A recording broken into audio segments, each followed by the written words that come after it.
41 உயிர்கள் இறந்திருக்காங்க. அதுக்கே உங்களால நின்னு அதை ஃபேஸ் பண்ண தைரியம் இல்லாத நீங்க நாளைக்கு நீங்க பகல் கனவு காண்றீங்க இல்லையா?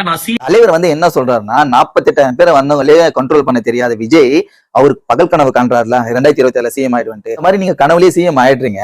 48,000 பேர் கூட கையாள தெரியாத நீங்க தமிழ்நாட்டுல இருக்கிற 8 கோடி பேரை எப்படி கையாள போறீங்க? ரெண்டு கேட்கிறாருப்பா கேள்வி. நல்ல ஒரு கேள்விதான். அடுத்தது என்ன சொல்லியிருக்காரு பாத்தீங்கன்னா, சினிமா துறையில இருக்கிற பெரிய பெரிய டைரக்டரும் சரி, பெரிய பெரிய ஸ்டாரும் சரி, யாருமே வந்து விஜய் மேல தப்புன்னு சொல்லவே இல்லை. ஏன் போடலன்னா, விஜயோட ரசிகர்கள் வந்து நம்மளோட படத்தை பார்க்க வர மாட்டாங்க, விஜய்க்கு அகேன்ஸ்டா நம்ம வந்து இந்த மாதிரி எதனா பேசணும் அப்படின்ட்டு எந்த ஒரு ஸ்டாரும் பேசலையா? டைரக்டர் வந்து சொல்லிட்டு சுத்தின்னு இருப்பாங்களா? எப்படின்னா, சமுதாயத்துல நாங்க வந்து பிற்படுத்தப்பட்டோர், நாங்க ரொம்ப தாழ்த்தப்பட்டோர், எங்களுக்காக எதுவுமே இல்ல அப்படின்னு சொல்லிட்டு இருக்கிறவங்களும் எந்த ஒரு பதிவுமே போடலையா? ஏன்னா அவங்க டைரக்ட் பண்ற படத்தை வந்து விஜயோட ரசிகர்கள் போய் பார்க்க மாட்டாங்க அப்படின்ட்டு எவ்வளவு ஒரு கீழ்த்தரமா யோசிக்கிறாங்க. இதுல எதுக்கு டைரக்டர் இன்வால்வ் ஆக்கணும்னு சத்தியமா தெரியல. டைரக்டர் இன்வால்வ் ஆக்கிருக்கலாம். பெரிய பெரிய ஸ்டார்னு சொன்ன மாதிரி நிறைய டைரக்டர் தமிழ்நாட்டுல இருக்கிற டைரக்டர் அப்படின்னு சொல்லிருக்காங்க. தமிழ்நாட்டுல பிற்படுத்தப்பட்டோர், நாங்க இந்த மாதிரி தாழ்த்தப்பட்டோர் அப்படின்னு சொல்ற டைரக்டர் மட்டும் ஏன் சொல்லணும்? எனக்கு சத்தியமா அது எனக்கு கோவமா தான் இருக்குது. எனக்கு இன்னமும் இந்த விஷயம் நடந்து 27ஆம் தேதி இன்னும் நடந்துச்சு. அப்பெல்லாம் எங்க போயிட்டாப்ல தலைவன்? இன்னைக்கு முளைச்சிட்டு வந்திருக்கா போல. இன்னைக்கு முளைச்சிட்டு வந்தது காரணம் யாரா இருப்பாங்க அப்படின்னு நம்ம எல்லாருமே கண்டிப்பா தெரியும். ஏதோ ஒண்ணு மழையை பார்த்து நாய் கொளிச்சுச்சுன்னா நாய் தான் வாய் வலிச்சு சாகுமா? மழை அப்படியே தான் இருக்குமா? அடுத்த ஒரு வீடியோல பார்க்கலாம். பாய்.